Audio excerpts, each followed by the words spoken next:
João capítulo de número 21, versículo de número 22. E disse-lhe Jesus: se eu quero que ele fique até que eu venha, que te importa a ti? Segue-me tu. E divulgou-se, pois, entre os irmãos este dito, que aquele discípulo não havia de morrer. Jesus, porém, não lhe disse que não morreria, mas: se eu quero que ele fique até que eu venha, que te importa a ti?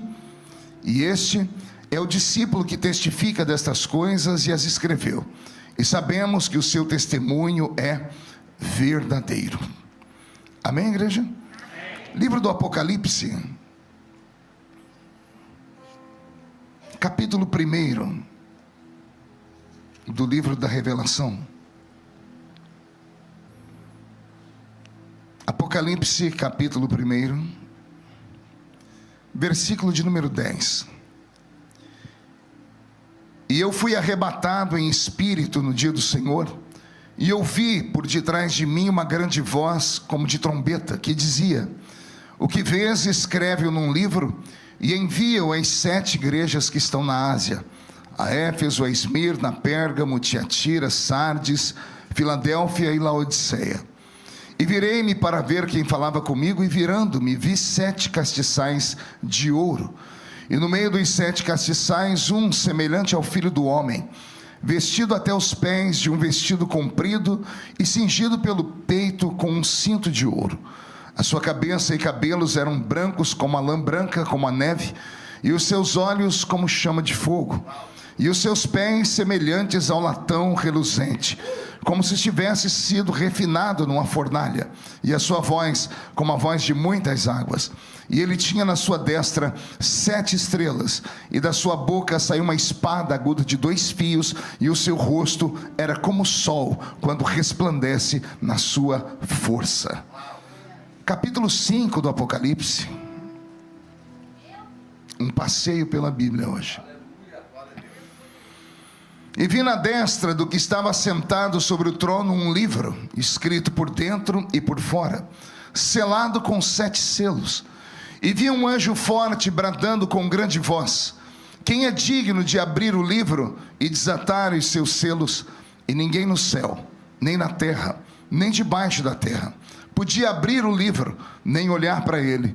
E eu chorava muito, porque ninguém fora achado digno de abrir o livro, nem de o ler, nem de olhar para ele. E ele me disse, ou melhor, e disse-me um dos anciãos: não chores, eis aqui o leão da tribo de Judá, a raiz de Davi, que venceu para abrir o livro e desatar os seus 7 selos. Os que podem, tomem seu assento aplaudindo a Jesus, porque Ele é bom, porque Ele é maravilhoso. E a sonoplastia, eu só vou pedir misericórdia. Me dê um pouquinho de agudo aqui, por favor. Minha voz não é bonita igual a do pastor Erasmo, né? E nem afinada igual a dos cantores que estão aqui. Então, se eu não tiver auxílio de voz, eu não consigo produzir. Não mudou nada. Isso, agora chegou. Vai ganhar um beijo, né? Ele faz isso porque toda vez que eu venho eu falo que vou dar um beijo. E o pior é que no fim do culto ele cobra o beijo, né? E pelo sorriso ele está carente, né? Todo mundo dando um abraço e um beijo nele depois. Estou muito feliz de ver um grande amigo aqui, o Armando. O Armando veio lá da Geórgia para estar conosco aqui nessa manhã. Fica de pé, Armando. Posso apresentar ele, pastor Erasmo? Deus te abençoe, viu? Ele é um grande homem, né? Em todos os sentidos, né? Inclusive de tamanho. Pastor André, Deus abençoe. Queridos, eu li aqui 3 textos nessa manhã que vão se encontrar na medida que eu estiver pregando, contando a história. Os 3 textos vão se encontrar porque todos eles falam da mesma pessoa. O protagonista da história é um dos apóstolos de Jesus Cristo. Seu nome, João. Qual o nome dele? João. Pergunta ao seu irmão: conhece João? Qual deles? Digo isso porque eu me lembro que quando eu era jovenzinho, ainda no início da minha caminhada, eu acabei um dia arrastando João Batista para a ilha de Patmos. Eu não sabia que tinha 2 João na Bíblia. Para mim o João era o João, e não era, o João era outro João, né? Olha que confusão. Nós temos na Bíblia o João profeta, que é a voz do que clama no deserto, que termina os seus dias com a sua cabeça arrancada, colocada em uma bandeja de prata. E nós temos o João evangelista, o João, filho de Zebedeu, filho do trovão, o irmão de Tiago, um amigo muito querido de Jesus Cristo. E é ele quem vai aqui hoje ser o protagonista das histórias que eu vou contar. O primeiro texto que eu li está distante do último texto que eu li por 60 anos. Não é escrita, porque a escrita foi mais ou menos concluída no mesmo tempo, porque João só vai aprender a ler e escrever com 90 anos de idade.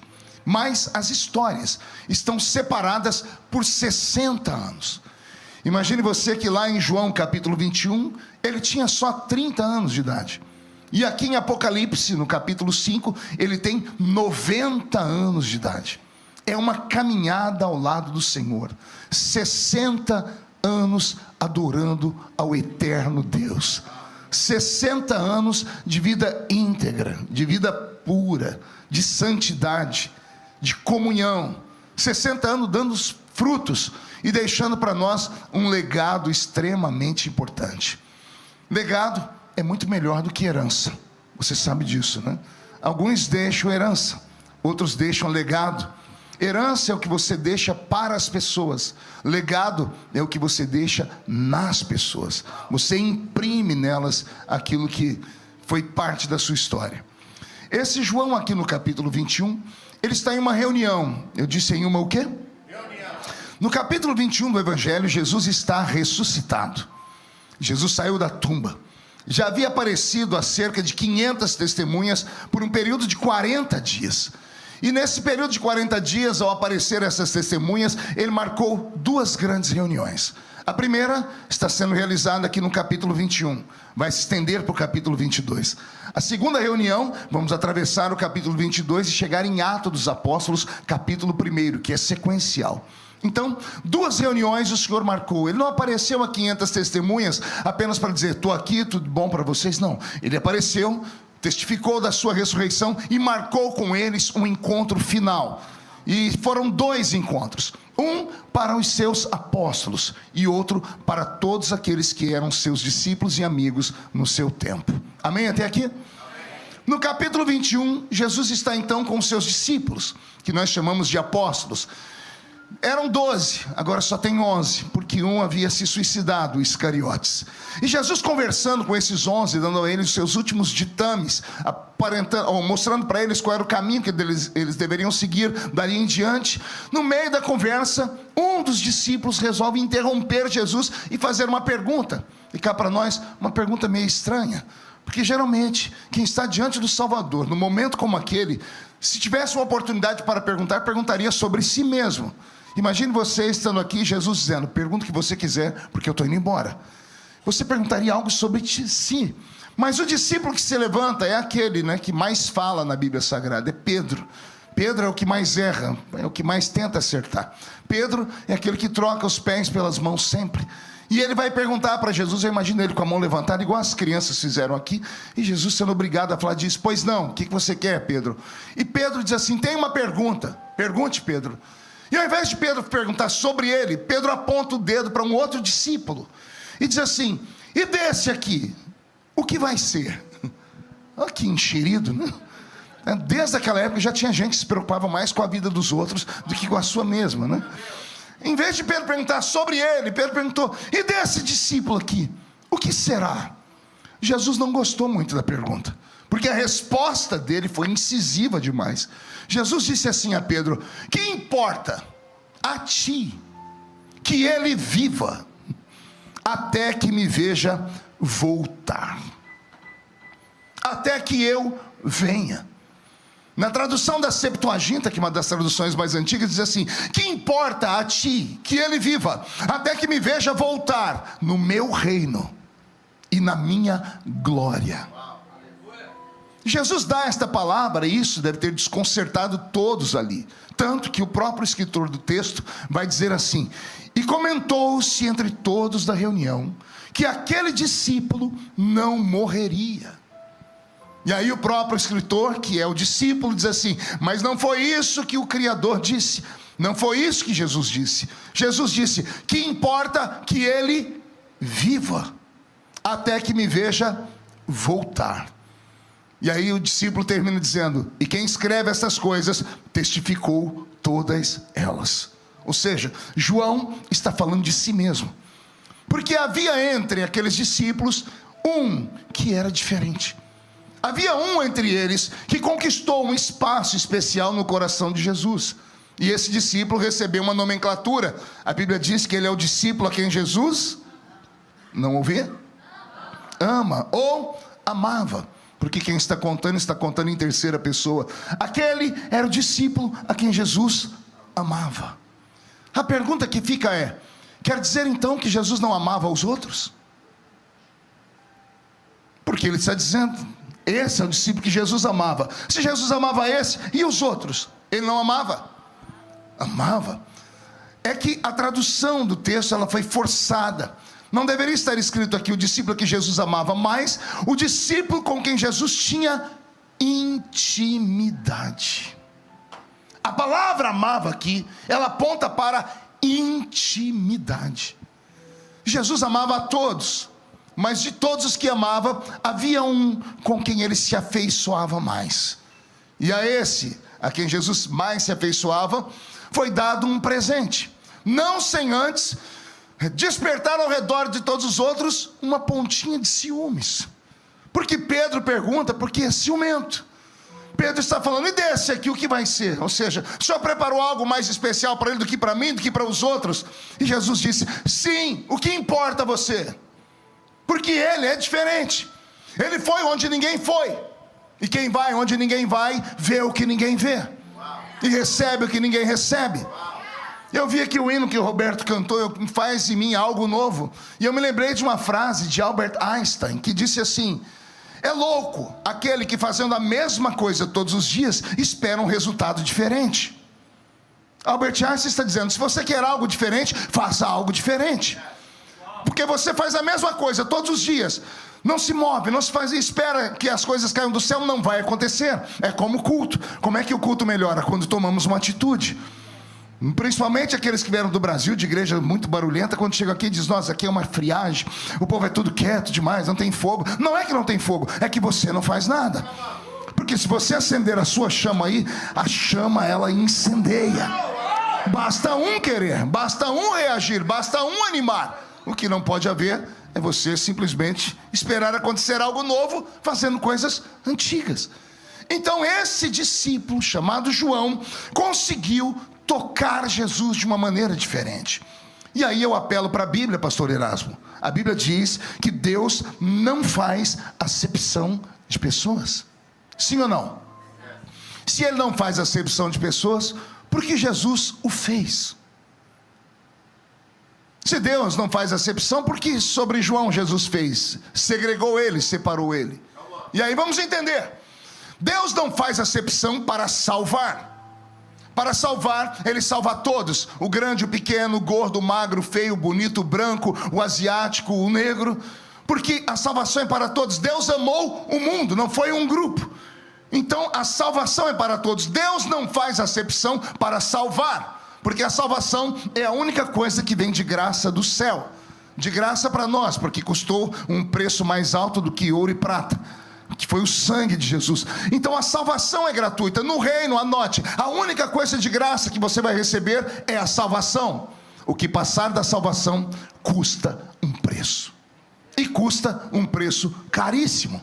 A unção custa um preço. A intimidade custa um preço. Os dons custam um preço.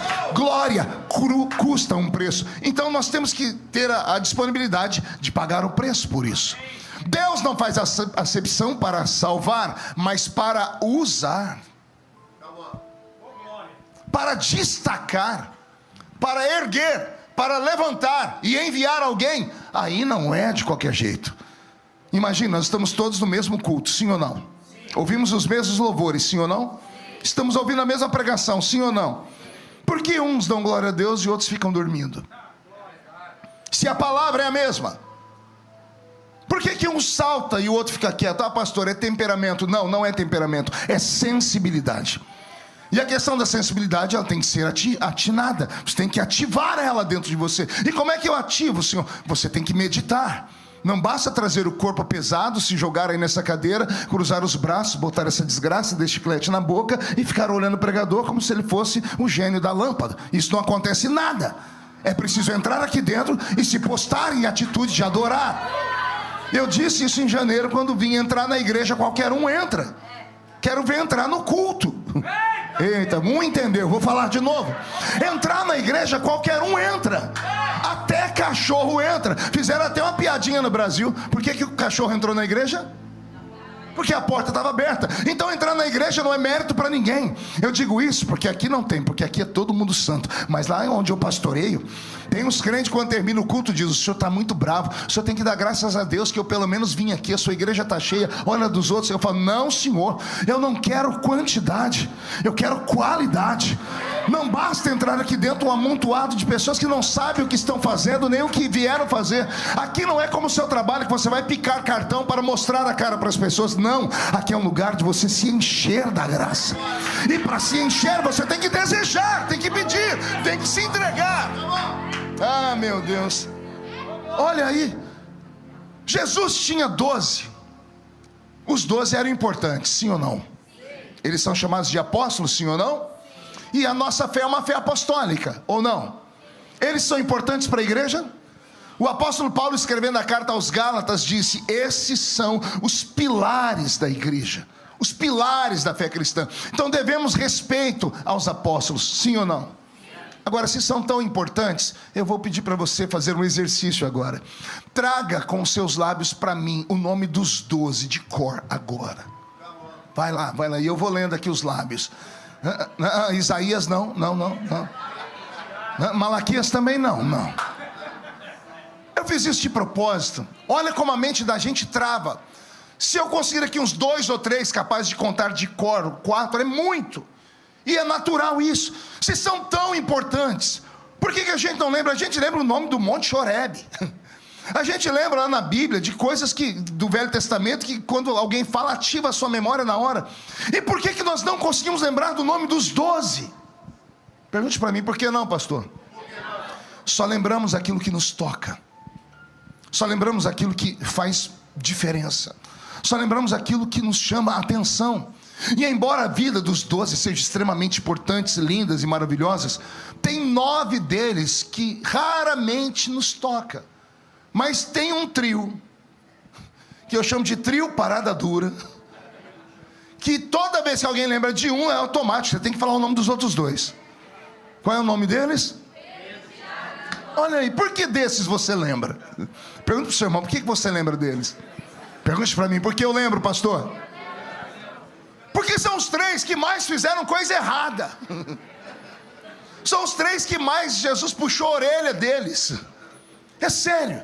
E é por isso que a gente se lembra deles. A gente não lembra dos outros 9 porque eles eram muito perfeitinhos. E perfeito já nasceu pronto. Agora esses 3 estavam em construção. E como estavam em construção, Jesus tinha que toda hora puxar a orelha deles. Olha, Pedro anda em cima das águas e afunda. E todo mundo até hoje fala: homem de pouca fé. Quantos pregadores já vi espancar Pedro? Você pulou nas águas, então dá um jeito de andar, não afunde, né? Aí eu fico imaginando, se Pedro, que andou, era um homem de pouca fé, e quem ficou lá no barco? Quanta fé tinha eles, né? A gente olha de Pedro, Pedro arrancando a orelha do soldado, escondeu uma espada 3 anos debaixo da roupa dele. Ninguém sabia que aquela espada estava ali. Ele dizia que confiava em Deus na oração, mas quando precisou, sacou a espada. E alguém vai dizer: não, pastor, ele tomou a espada do soldado. Você está maluco? Quem toma a espada de um soldado pretoriano ou de um soldado da guarda do sacerdote? Ninguém. Então, Pedro é esse discípulo. Pedro é aquele que só faz coisa errada. Eu me lembro que no seminário, olha, eu estava começando a aprender a Bíblia, o povo já falava de Pedro. Um dia levantou Abraão, que era o menino que estudava com a gente, ele falou: professor, eu descobri qual foi o motivo que Pedro negou Jesus 3 vezes naquela noite. E o professor falou: Abraão, sério? Qual foi o motivo? Ele falou: eu li aqui, Jesus curou a sogra dele. Aí Pedro ficou com raiva. E ele esperou a hora certa para dar o bote. Olha que conversa fiada. Desde criança eu aprendia sobre Pedro. Pedro é esse discípulo jocoso.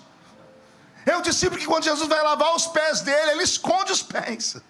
O momento mais sagrado da Bíblia. Imagina Deus encarnado ajoelhar na presença de uma criatura suja. Vai tocar a parte mais suja desse ser humano. Não há nada mais humilde do que isso. Ele vai tocar o pé do Pedro e Pedro esconde os pés.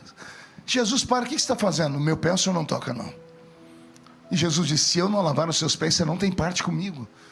E Pedro diz, então, desculpa. Ele estica os pés. Quando Jesus vai lavar os pés, Pedro estica os braços. O que você quer, Pedro? Já que é para lavar, não lava só os pés. Lava os pés, os braços. Me lava por inteiro. Porque não é só os meus pés que são sujos. É por isso que nós lembramos de Pedro. E Tiago e João é aquela dupla dinâmica, né? Tem duas histórias com eles na Bíblia que não é fácil. Os dois saíram para evangelizar e voltaram. Enquanto os outros davam testemunho, nós oramos e o diabo saiu, nós oramos e o Senhor curou. Jesus perguntou, e vocês dois? Deu certo não. Porque nós chegamos lá, o povo mandou nós embora. A gente pode fazer um pedido para o Senhor? Pode. É muito simples. O Senhor deixa a gente orar para cair fogo e destruir aquela cidade inteira. Trate bem o evangelista. Ouviram? Quando chegar um evangelista na igreja, compra o material dele, dê uma oferta para ele, chame ele para levar num restaurante, trate bem, porque quando ele não é tratado bem, ele sai, Senhor, queima aquele lugar, destrói, faz igual Sodoma e Gomorra. Tá escrito. Jesus olhou para eles, vocês estão doidos? Mas Jesus gostou da atitude deles. Agora essa outra história é mais engraçada ainda. Jesus foi para uma casa, fizeram um banquete, colocaram ele na cabeceira da mesa, colocaram tudo que havia do bom e do melhor. A dona da casa, quando viu que Jesus se empolgou com a comida, chegou no ouvido dele e disse, posso fazer um pedido ao senhor? Sim. Quando o senhor entrar no seu reino, o senhor pode colocar um filho meu à sua esquerda e o outro à sua direita? Era a mãe de Tiago e de João. Foram os meninos que fizeram isso com ela. Mãe, serve Jesus e faz um pedido, vamos corromper ele. A gente ganha ele pelo estômago. A senhora vai dar comida, a senhora faz esse pedido. E Jesus olhou para ela e disse assim, olha, o pedido é interessante, mas à esquerda só ficam os bodes, né? E à direita as ovelhas. Então um dos seus filhos vai ter que ser bode. É melhor deixar os dois no lugar deles. Mas Jesus gostou disso. O atrevimento deles. Pedro, Tiago e João tinham uma característica que os outros não tinham. Pergunte qual? Só falam se todo mundo perguntar. Eles eram atrevidos. Deus ama a gente atrevida. Porque todo atrevido é doido. Todo atrevido é maluco, faltam uns parafusos na cabeça dele. Todo doido vê o que ninguém vê. Todo doido ouve o que ninguém ouve. E todo doido sente o que ninguém sente. Por isso que na vida, só quem é doido se dá bem.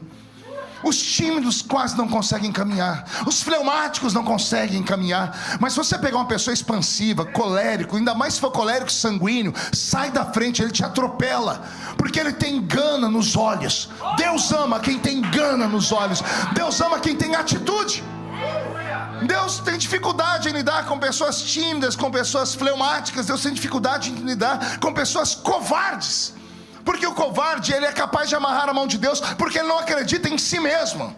Mas quando Deus encontra alguém que acredita em si mesmo, ele pega na mão da criatura e salta muralhas com eles. Deus tem dificuldade em lidar com o covarde. Com o fraco não. Deus ajuda o fraco, mas não consegue ajudar o covarde.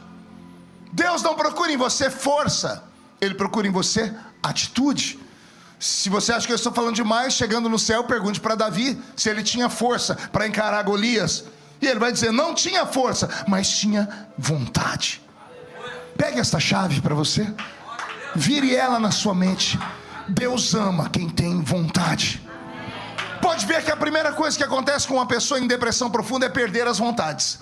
O diabo destrói a mente da pessoa e ela perde a vontade de caminhar, de tomar banho, de se vestir. O diabo mata o ser humano quando ele perde os sonhos, quando ele perde o foco. Então não perca o foco, não perca os sonhos. Afinal de contas, você já viajou milhares de quilômetros para entrar numa terra diferente. E você entrou na terra, e não importa se entrou pela fechadura ou pela porta, se entrou pela frente, pelo trás, não importa se quem te trouxe foi o Espírito Santo, se foi um coiote. Não interessa, o que interessa é que você entrou aqui. Agora que entrou aqui, não fique nesse lugar de cabeça baixa. E por favor, não chegue diante do seu patrão ou das pessoas desse lugar com essa cara que você está me encarando aqui. Essa cara feia, parecendo que foi batizado num pote de vinagre. Pessoas que têm atitude não têm esse tipo de cara. Ele tem um olhar profundo, ele tem um semblante de paz. Por quê? Porque a boca fala daquilo que o coração está cheio. E quando você fala, o seu rosto se aformoseia. Alguém acredita nessas loucuras aqui? Então vamos movimentar esse lugar. Levanta a mão direita para o céu comigo, chacoalhe a mão, coloque no ombro de quem está do seu lado, agarre a criatura para mim, por favor. Tem gente que nem para me obedecer presta. Raça, agarrou a criatura, chacoalhe ela até ela ficar irritada. Não, acorda essa pessoa, chacoalhe ela, diga: Deus te trouxe aqui para isso. Sacode com vontade, diga: para isso. Deus te trouxe aqui para te dar um sacode nessa manhã, para sacudir os seus sonhos, para sacudir a sua família, para sacudir o seu trabalho, o seu business. Deus quer sacudir você. Aleluia!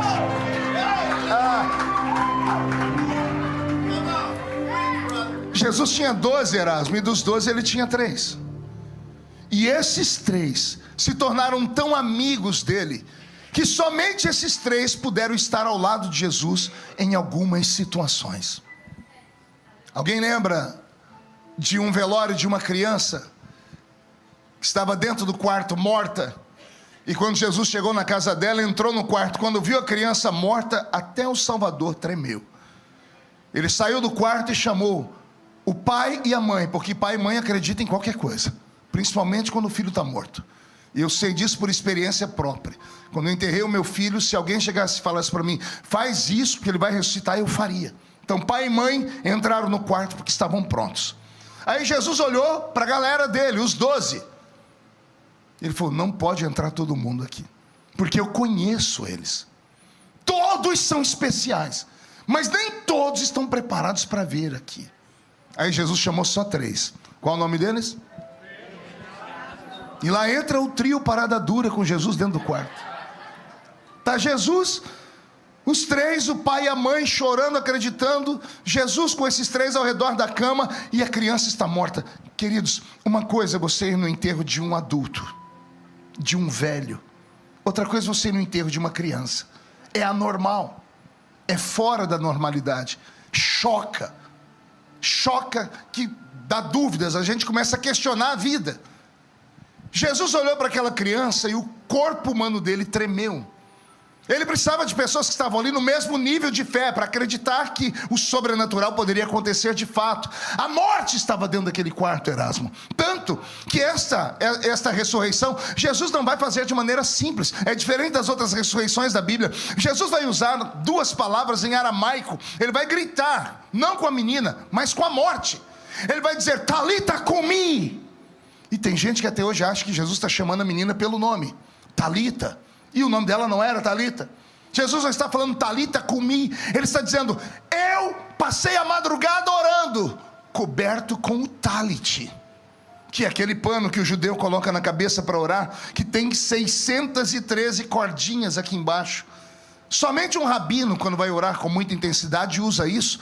E para não cair no erro que a própria Bíblia condena, de não ficar com repetições vãs diante do Senhor em oração, ele catava em cada uma das cordinhas, recitando uma das leis estabelecidas no livro de Levítico. 613 eram elas. Para fazer essa oração, levava-se horas, e horas da madrugada. Então Jesus havia passado uma madrugada intensa em oração, e agora ele está diante da morte, que levou uma criança, e aquilo o amedrontou. Por isso ele só colocou pessoas do seu mesmo nível ali dentro. E ele gritou com a morte: não estou sozinho, tem pessoas de fé, tem o pai e a mãe que estão concordando. E eu orei a madrugada inteira coberta com talit. Eu invoquei as leis. Então, menina, eu te digo, Senta. E a menina sentou. E ela teve fome. Para oportunidades como essa, Jesus não poderia levar os outros, somente esses 3, porque eles eram malucos. Jesus está caminhando pela terra um certo dia.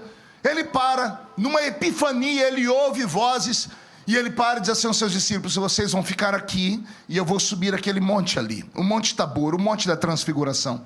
E só pode subir comigo os doidos, Pedro, Tiago e João, vamos embora. Os outros não puderam ir. Chegando lá, o céu se misturou com a terra, o corpo de Jesus se transfigurou. Moisés e Elias desceram, conversaram com eles. Pedro gritou quando terminou a reunião: bom é estarmos aqui. Vamos fazer uma tenda para ti, uma para Moisés e para Elias, e outra para nós. Não vamos mais sair daqui. Por que Jesus não levou os outros para lá? Porque eles não estavam preparados para ver aquilo. Agora, o texto mais belo sobre esse momento de comunhão, de amizade, é no dia em que Jesus foi traído. Jesus está no monte orando, das oliveiras. A Bíblia diz que a alma dele estava agoniada. Por um momento ele levanta e chama os 3 amigos. Qual o nome dos amigos? E olha o que ele diz para eles: para os outros eu não posso falar, mas para vocês eu posso. A minha alma está angustiada até a morte. Eu fico imaginando o que os 3 pensaram. Imagina você ver o seu super-homem e ele acabou de encontrar uma criptonita. Está vendo que o seu super-homem, que transfigura, que traz uma criança da morte para a vida, que quebra a lei da gravidade andando em cima das águas, que multiplica pães e peixes, falar para você que ele está com medo de morrer. E detalhe, ele não conta para todo mundo, só amigos entendem. Sabe o que eu descubro? Que dos 12 que eram especiais. E por que eram especiais? Porque Jesus teve milhares de discípulos. Num dia sozinho, tinha na frente dele, na sua escola, 5.000 homens, fora mulheres e crianças. Ele era um rabino, professor. Discípulo significa aluno. Então, num dia, ele ensinou a milhares. Mas agora ele segregou desses milhares somente 12.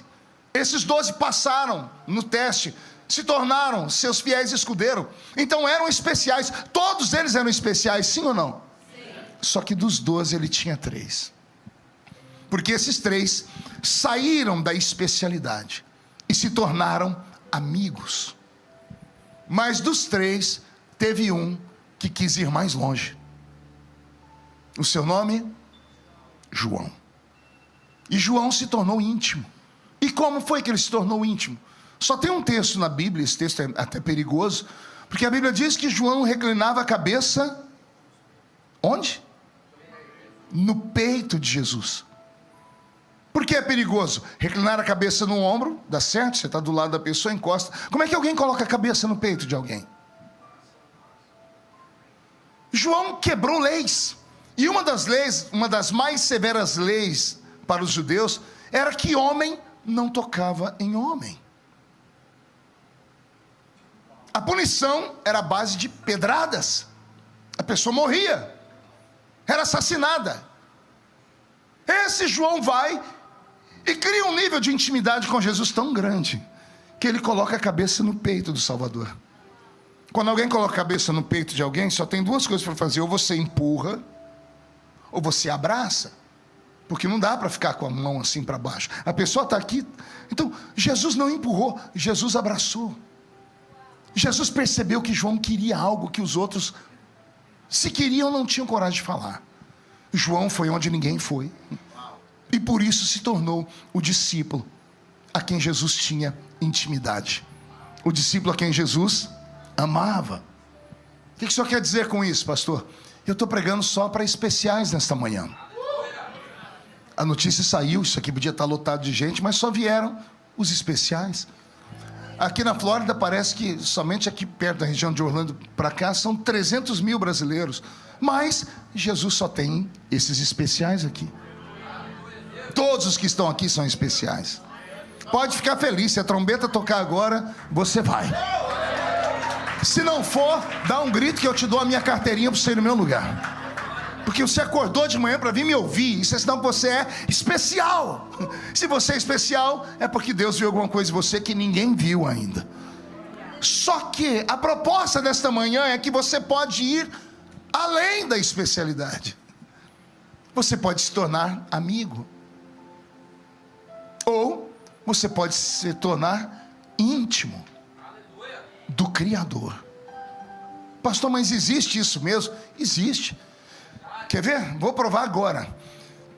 Quase todo crente que eu conheço aqui nesse país tem uma mãe de oração, ou um pai de oração, um oráculo, um profeta. Ele vem na igreja, canta com a gente, mas quando o negócio aperta, pega o telefone. Irmã Maria, geralmente é do coque. Geralmente só tem 2 dentes na boca. É o zagueiro e o atacante. Geralmente é gente que sobe um monte, desce um monte. Alguém aqui tem alguém de oração? Tem aí no seu telefone o número? Pois bem, por que você liga para aquela criatura quando você está no vale? Você não é filho do mesmo pai que ela? Você não lê a mesma Bíblia que ela? Não canta os mesmos hinos?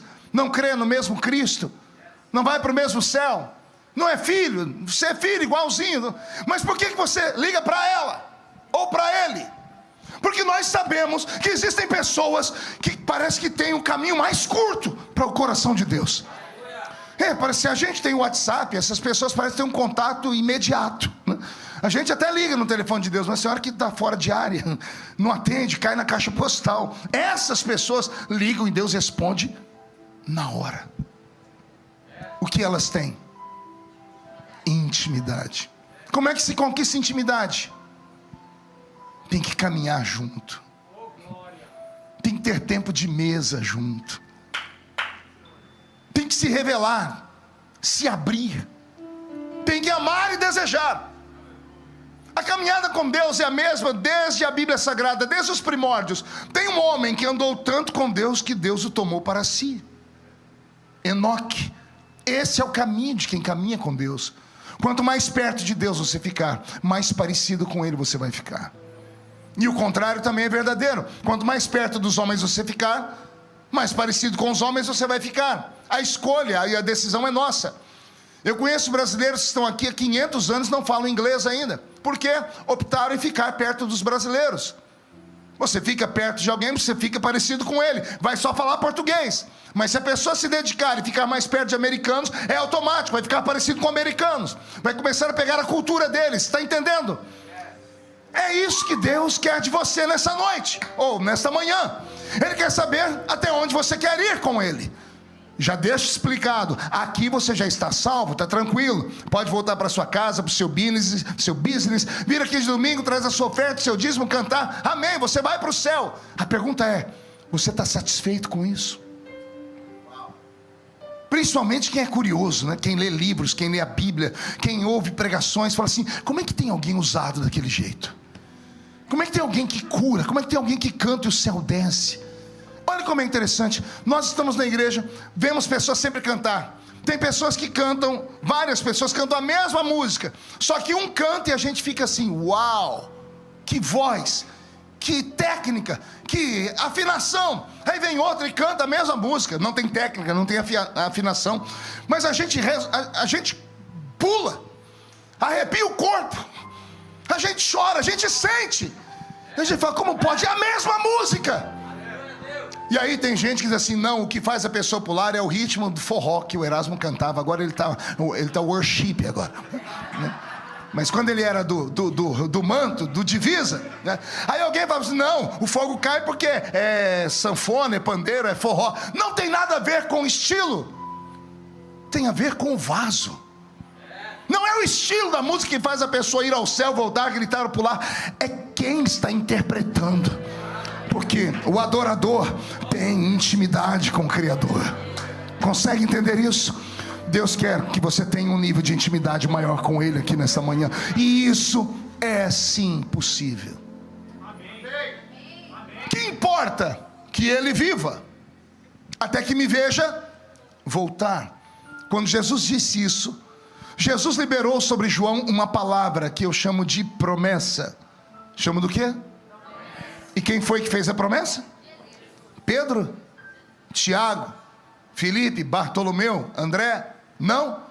Arcanjo Miguel, Gabriel, querubins, serafins? Não, também. Quem foi que fez? o Criador, Ele não volta atrás do que fala. Ele não é homem para mentir. Não é filho do homem para se arrepender das coisas que Ele fala.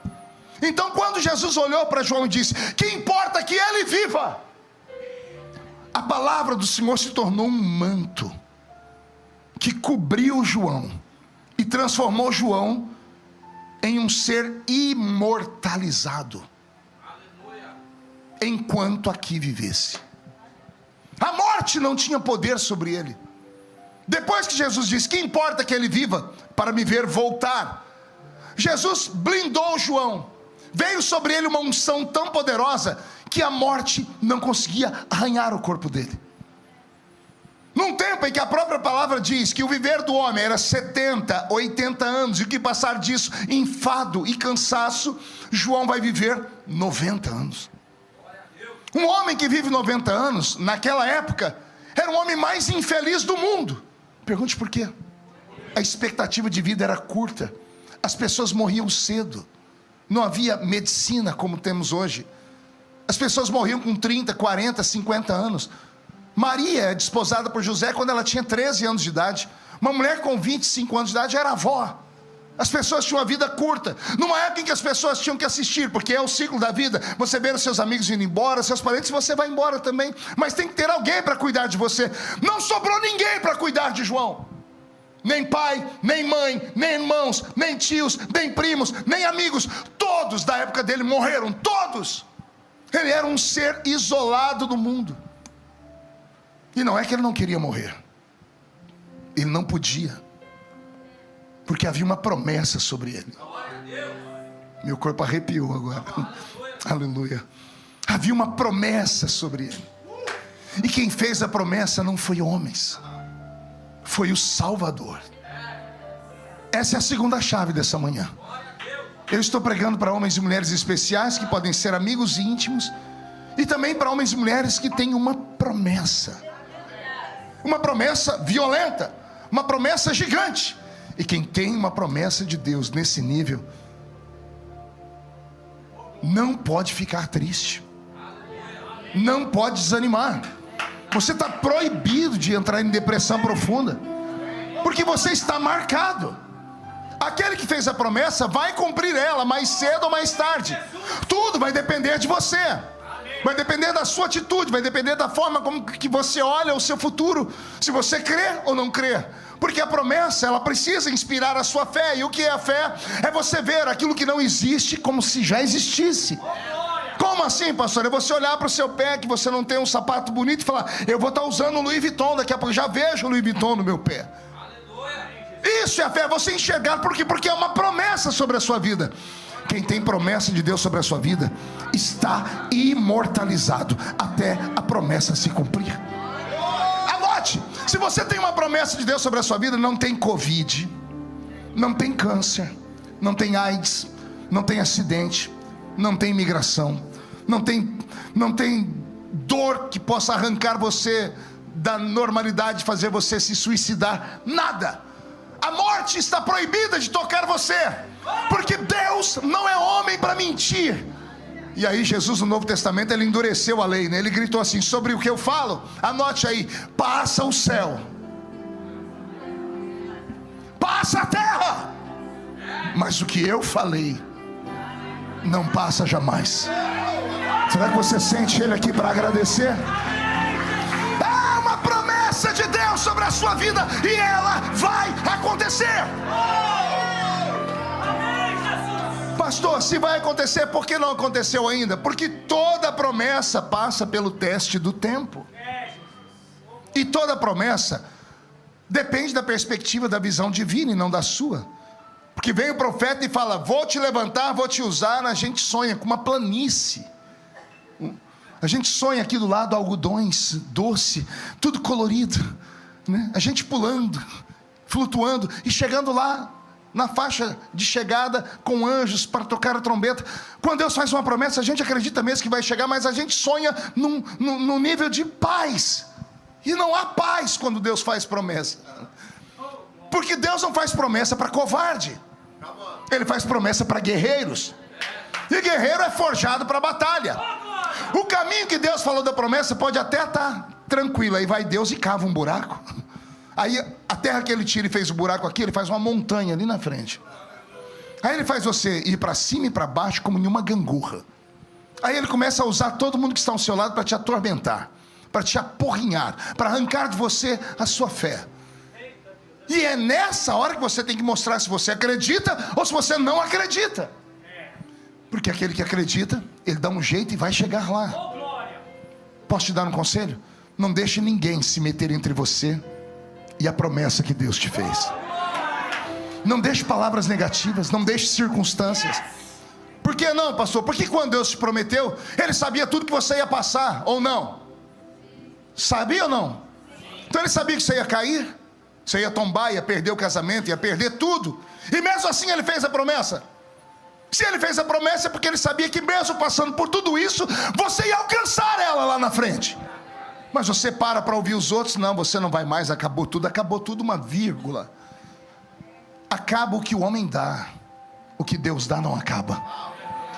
Toda promessa que vem da horizontal se perde na horizontal, porque o homem fala em pé e não sustenta sentado. Mas quando a promessa vem da vertical, repito, passa o céu, passa a terra, mas as promessas não passam jamais. Pastor, me fale mais sobre essa blindagem. Falam. A unção, pastor Erasmo, ela blinda o que tem a promessa contra a morte, mas não blinda da angústia, não blinda da dor, não blinda do medo. Ananias, Misael e Azarias, Sadraque, Mesaque e Abednego estão indo para frente da fornalha. Vocês acham mesmo que eles tinham aquela coragem vital de se jogar no fogo e morrer queimado? Vocês não acham que quando estava chegando perto daquela fornalha, não veio medo sobre eles, dizendo assim: ainda dá tempo, se gritar, o rei tira você da fornalha? Você acha que eles não esperavam um anjo catar eles pela mão e levar eles para o céu na hora? Deus não os livrou da angústia, Deus não os livrou da dor, porque a dor e a angústia são processos que Deus usa em uma grande faculdade chamada vida. A vida é uma aventura, viver é uma eterna agonia. Repito, depois que Adão pecou lá no jardim, viver se tornou um fardo. Não é fácil viver, somente pessoas corajosas vivem, o restante sobrevive, e os demais saltam da vida para a morte com as suas próprias mãos, não aguentam suportar o peso da existência. Então viver não é fácil, mas é possível. Sozinho não dá, com Jesus já é difícil, imagina sem Ele. Sem Ele é impossível. Então há uma promessa de Deus sobre a sua vida, se apegue a ela. Crave as suas unhas nas suas promessas. Tire as unhas das costas do irmão que te carrega. Que não sei se aqui tem, na minha igreja o que tem de gente que parece um parasita. A pessoa não anda, ela tem que andar em cima dos outros. A gente tem que arrastar, tem que ligar para ir para a igreja, tem que buscar, tem que... Nada para a pessoa estar bem. São parasitas, porque elas escoram no lugar errado. Não se escorem em homens, porque se o homem cair vai você junto. Se escore nas promessas. Como é que você acha que eu cheguei até aqui? Eu tive uma oportunidade que vocês não tiveram. Eu nasci no meio do mato. Aqui só, o povo aqui só fala how are you, né? Erasmo? Eu vim lá da Vila Tatu. E lá na Vila Tatu eu ia numa igrejinha pequena. E na igrejinha pequena eu me aproximei de gente mais crente do que eu. Esse é o segredo. E me aproximei de gente mais velha do que eu. Eu, adolescente, 14, 15 anos, não saía do culto do círculo de oração. Alguém lembra do círculo de oração aqui? Eu estava lá em todo o culto. Um dia eu estou num culto, está a irmã Geni pregando. A irmã Geni usava um óculos fundo de garrafa assim, né? Ela estava pregando, ela parou assim: minhas irmãs, eu tô vendo um negócio estranho. Ela tirava o óculos, limpava, botava. Eu falei assim: eu vou ter que falar. Aquele menino ali, ó, todo mundo olhou para trás e eu olhei também, mas não tinha mais ninguém para trás, era só eu. Por que eu estou vendo esse menino embrulhado na bandeira do Brasil? A bandeira virou uma roupa ao redor dele. Aí ela deu um grito: ah, a bandeira está levantando ele. Agora está aparecendo um monte de bandeira na frente se curvando. Por que eu estou vendo isso? Caiu uma glória. Olha só, eu era cortador de cana de açúcar. Quem ia entender essas coisas? Saímos contando, cidade pequena. Eu virei motivo de chacota na igreja. Os meninos falavam: e aí, super-homem, vai voar com a bandeira? Todo mundo ria. Também é tudo gente pobre, tudo gente simples, não tinha visão de futuro. Mas eu me agarrei a essa promessa. Eu enfiei minhas unhas naquela bandeira e disse: se Deus falou, vai acontecer. E olha, nesses últimos 3 anos, só ao lado do presidente, em viagens internacionais, diplomáticas, eu fui em 14 países. Jantei ao lado dos homens mais poderosos do mundo. E eu falei: meu Deus, o que eu estou fazendo aqui? Eu estava orando num quarto no Cazaquistão, falando: Senhor, como é que eu vim parar no Cazaquistão? E eu orando, e o Senhor disse assim: lembra da irmã Geni?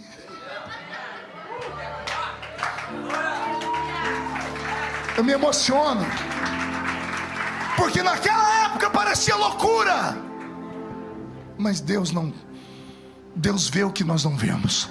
Eu estou sentindo Deus nessa palavra. Pega ela, se revista desse manto, Ele vai te fortalecer aqui nessa terra.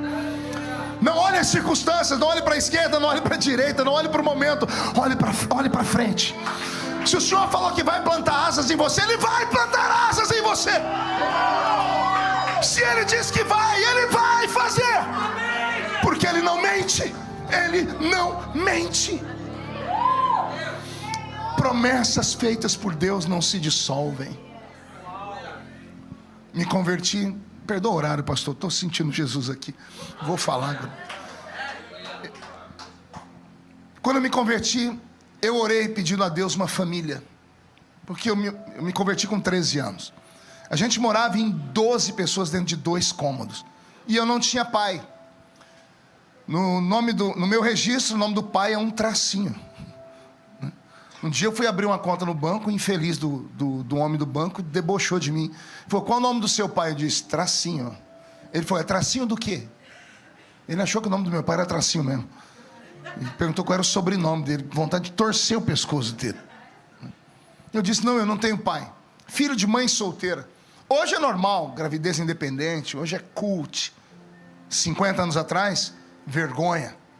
Então eu sei o que é vir lá de baixo do de baixo. E meu sonho sempre foi querer ter um pai presente. Então quando eu me converti, eu orei: Senhor, eu li, crê no Senhor Jesus, será salvo tu e tua casa. Eu falei: eu quero meu pai, quero ver todo mundo da minha casa salvo. Orei, recebi a promessa num culto: vou salvar a sua família. E o tempo passou, me tornei pregador, preguei em quase 100 países do mundo. Só no Brasil, 4.000 municípios me ouviram pregar pessoalmente. E tem fitas minhas gravadas no YouTube, mensagens. Se você digitar, você vai ver eu começar a mensagem assim: irmãos, eu estou aqui, mas eu peço oração, porque enquanto eu prego aqui, a minha mãe está no forró.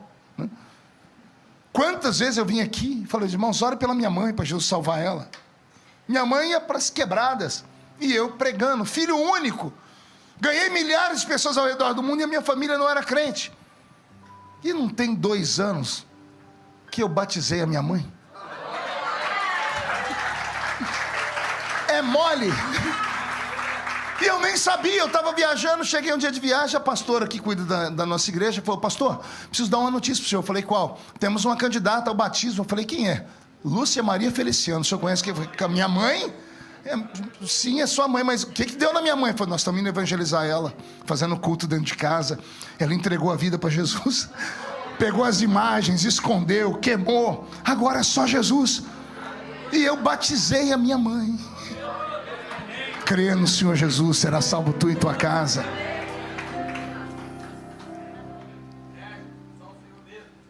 Recebi uma ligação no meio do caminho desses anos todos. A ligação era que eu devia ir no hospital. Cheguei no hospital, entrei no quarto e estava o meu pai, o Sr. José Antônio Novo, meu pai biológico, um português, os olhos azuis. Eu já tinha visto ele outras vezes. Ele era um homem forte, risonho, ímpio, que só Deus na causa. Não aceitava falar de nada de Cristo. Aí eu chego no hospital, está ele, meio vivo, meio morto, com a barriga aberta, câncer no estômago, morrendo. Mandou me chamar, eu disse, pois não, o senhor mandou me chamar. Eu preciso que você cuide da sua mãe, porque eu não dou conta mais de pagar o aluguel dela, eu não tenho mais condições de ajudar, porque eu estou impossibilitado e nem sei quanto tempo de vida eu tenho. Mas foi papo reto, duro. E eu falei para ele, sim senhor, pode ficar tranquilo, a minha mãe tem filho, eu cuido dela. Mais alguma coisa? Ele disse, não, é só. Eu falei, boa sorte para o senhor. Virei as costas. Quando eu coloquei a mão na maçaneta da porta para sair, ele me falou uma palavra que eu nunca tinha ouvido na vida. E palavras paralisam a gente, sabia disso? Ele falou, filho. Quando ele falou filho, eu me tremi inteiro. Era o meu sonho. Vi um pai me chamar de filho. E ele, filho. E eu fui perdendo as forças, eu quase desmaiei. E eu olhei para trás, o velho estava chorando. Falou, vem cá. Cheguei perto dele, disse, pois não, disse, eu posso te dar um abraço?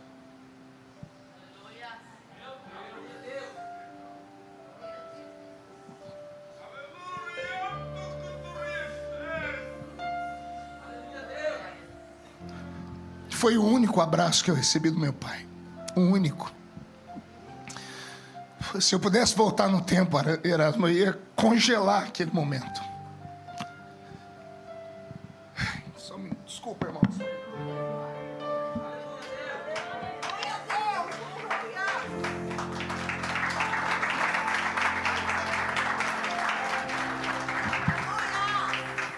É a vida, é assim a vida. E depois que eu abracei ele, ele me deu uma palavra, ele disse, eu tenho muito orgulho de você. Eu não sabia que ele conhecia a minha vida. E eu saí para viajar, eu já pregava. 30 dias depois, eu recebo outra ligação. A família do meu pai me procurando, dizendo, olha, ele entrou em estado de coma e o último nome que ele gritou foi o seu. Aí eu deixei as viagens, fui para casa. Um dia, 6 da manhã, eu entrei no hospital. Aí entrei no quarto. A figura que eu vi, Erasmo, era de dar pena. Porque ele estava menor do que estava antes. Estava um cadáver numa cama. Osso e barriga estufada. Pele e osso e a barriga estufada. Os olhos dele arregalados assim, olhos azuis. O médico dizia que ele não enxergava nada. Que estava em coma. E eu olhei para aquele velho e disse, meu Deus, como a vida é curta. E como a vida é tacanha, é uma agonia eterna. Maldito é o ser humano que se estriba em cima da sua saúde, da sua beleza, da sua riqueza. Ele acha que é eterno isso. E basta um acidente, somos frágeis demais. Basta uma notícia, uma biópsia, e a vida da gente vira de cabeça para baixo. E aí eu olhei o velho, fiquei sentado na cadeira, fiquei imaginando as cenas, quantas cenas nós podíamos ter vivido juntos. E de repente eu senti a morte chegar. Quem é sensitivo percebe essas coisas. Eu senti o ambiente congelar. E eu fechei o olho e disse, Deus, o que está acontecendo? O Senhor disse, a morte chegou para levar. E eu fiquei em pé. Eu olhei meu pai, a carranca dele, ele estava com uma cara feia, parecia uma cara de monstro. Dava para perceber que ele estava lutando. E eu falei, e agora? O Senhor disse, salva ele. Eu disse, como eu posso salvar? Ele disse, usa a palavra, prega para ele. Falei, mas ele não se move. Eu lembrei do médico falando, ó, o ouvido funciona. Não funciona os olhos, a boca, o pé, a perna, mas o ouvido funciona. E eu pulei em cima dele, botei a mão no peito dele e repreendi a morte. E fui no ouvido dele e falei do Evangelho. Eu comecei em Gênesis, fui a Malaquias e voltei. Depois saí de Malaquias, entrei em Mateus, fui até o Apocalipse e voltei. Eu preguei para ele por 40 minutos. Quando eu terminei de pregar, eu fiz o apelo a ele. Só que não tinha resposta, porque ele estava em coma. E eu fechei o olho e disse, Senhor, será que funcionou? Será que ele te aceitou? Quando eu abri o olho, olhei para o velho, uma lágrima escorreu aqui. Só que a lágrima foi escorrendo e o rosto dele foi mudando. Sofreu uma metamorfose. De rosto de angústia, tristeza, foi parecendo o rosto de uma criança. Eu saí do quarto, fui chamar um irmão meu, porque eu achei que eu estava vendo coisas. Falei, dá uma olhadinha aqui no pai, vê se você vê alguma coisa diferente. Ele olhou e disse, caraca, o que você fez? Falei, por quê? Ele está parecendo uma criança. Aí saiu lá fora para chamar os outros, que eu descobri nesse dia que eu tinha 6 irmãos. Eu tenho irmãos mais velhos do que minha mãe, para dar nó na cabeça de vocês. Imagine, eu tenho irmãos mais velhos do que a minha mãe, né? 6. E aí, ele saiu, chamamos outros. Quando os outros entraram, o pai não estava mais lá. Morreu. Saiu desse mundo. entrou no céu. Chegou cheirando fumaça, mas entrou. Crê no Senhor Jesus. Será salvo tu e a tua casa. Nós crentes só temos a palavra.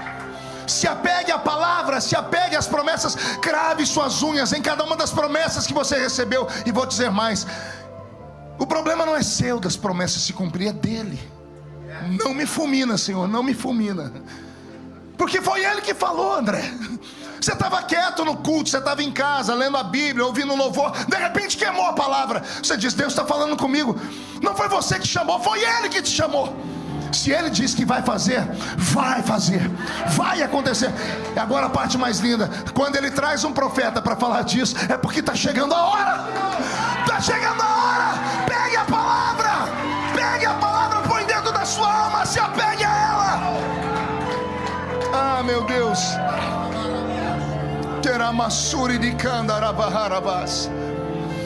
Vamos encerrando. 60 anos depois, João está jogado na ilha de Patmos. Pergunte por quê? Porque o imperador Domiciano tentou matar ele. Só mais um na fila. E não conseguia matar ele. Ele estava imortalizado. O imperador Domiciano mandou fazer um tacho de azeite fervendo. A história conta isso. E jogou João lá dentro. Era para ele ter virado uma bolinha de borracha, ter derretido. Mas o azeite não fez efeito nele. Um poeta e escritor disse que o imperador gritou: por que este azeite quente não te queima? E João gritou: o azeite que está dentro de mim é mais quente do que o que está por fora. Não posso morrer. Mandaram João para a ilha de Patmos. Vou deixar ele falar. Eu estava lá na ilha de Patmos, olhei para a esquerda, não tinha saída, para a direita não tinha saída, porque é uma ilha. Olhei para frente, só bandidos.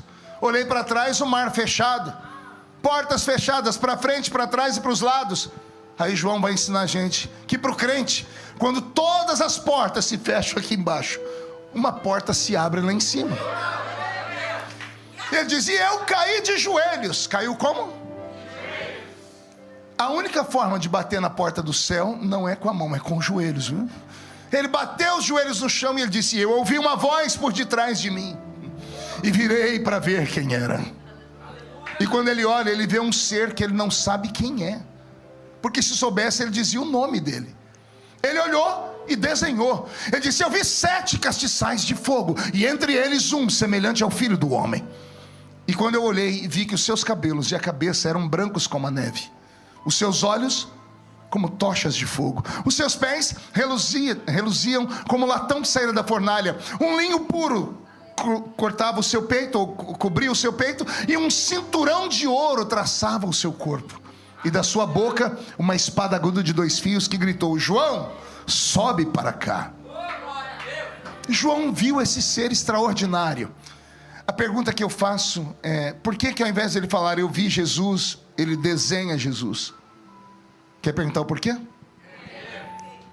A última vez que ele viu Jesus tinha 60 anos.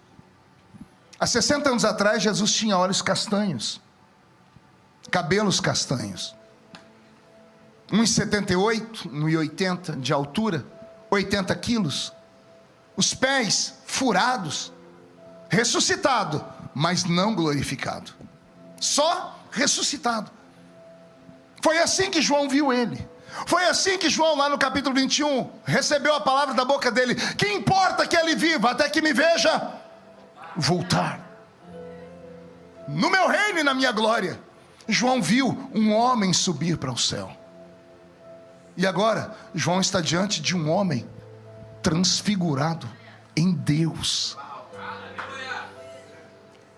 É a maneira de João dizer: agora estou ficando feliz, porque agora eu já posso morrer. Porque ele cumpriu a palavra dele. Levou 60 anos, mas ele cumpriu a palavra dele. E eu vi ele voltar. E quando João vê ele voltar, ele se entrega, ele diz: ele está transfigurado, ele está glorificado. A morte já pode me levar. Coitado de João, a história estava só começando. Aí o Senhor diz para ele: eu vou te mostrar coisas que eram, que são e as que hão de acontecer. E tudo que eu mostrar para você, escreve num livro. Fazer o quê? Mas ele não sabia ler nem escrever. Como é que o senhor sabe disso? Atos dos Apóstolos, capítulo 4. Quando ouviam Pedro e João pregar, as pessoas diziam: esses homens são iletrados, sem cultura. Como falam com esta eloquência, com citações de versículos da Bíblia? Como é que Pedro tinha trocentos versículos decorados na cabeça? Revelação do Espírito Santo. Eram homens sem cultura. Aí Jesus diz: você vai ter que escrever. João vai sair da ilha de Patmos mais tarde, vai para a cidade de Éfeso, vai pastorear a cidade de Éfeso por um período de tempo, porque Timóteo teve um problema de crise existencial como pastor, teve que sair lá por um tempo. Aí João assume a igreja. No período em que ele pastoreia a igreja, há um avivamento, e o velho pastoreava e estudava com 90 anos para aprender a escrever. E ele escreve em grego, porque ele é um hebreu, ele fala em hebraico, ele precisa aprender um outro idioma com 90 anos. Pega essa, não veio de mim, essa desceu agora. Pega, dá tempo ainda. 90 anos. Aí também danou a escrever, que ele achou que era o Paulo Coelho, não parou mais. Escreveu o evangelho, escreveu as cartas dele, escreveu o Apocalipse ainda, né? Mas quando ele está lá no céu, e eu encerro aqui, porque a Bíblia diz que ele foi arrebatado em espírito, no dia do Senhor, um domingo como esse. Ele foi até a casa do Eterno, ele entrou no céu, ele viu o tabernáculo do Deus vivo. Pastor, o tabernáculo não é só na terra? Não, o da terra é só um reflexo do céu. Hebreus 9, assim como há um tabernáculo terrestre, que é tipo de um tabernáculo celeste, há um tabernáculo lá em cima. E assim como da terra, ele tem 4 espaços: alpendre, átrio, lugar santo e santo dos santos. Assim como há 4 espaços, há 4 adoradores no céu, 4 categorias de adoradores: ofanins, querubins, serafins e arcanjo. Os ofanins são os anjos mensageiros. Os ofanins ficam no alpendre, na entrada do tabernáculo. Os querubins ficam no átrio, porque eles protegem a glória do eterno que há no tabernáculo. O arcanjo fica no lugar santo, porque ele protege a entrada do salão real onde está o eterno. E lá no santo dos santos estão os serafins, que ficam cantando: santo, santo é o Senhor dos exércitos. E Deerfield está ficando cheio da sua glória. Olha que belo. João entra lá no tabernáculo e ele vai lá no santo dos santos. E quando ele entra no santo dos santos, ele vê um ser sentado em um trono, segurando na mão um livro. E o livro está fechado, por dentro e por fora. E não bastasse o livro estar fechado, ele ouviu uma voz de um promotor que gritava para o juiz que segurava aquele documento: ninguém na terra, nem debaixo dela, nem em cima dela, foi encontrado digno de olhar o livro, de abrir o livro e de ler o que está escrito nele. E a reação de João é a única que aconteceu na história do universo. Nunca mais aconteceu isso, pelo menos não naquele local. A Bíblia diz que João chorava quanto? O que é chorar muito?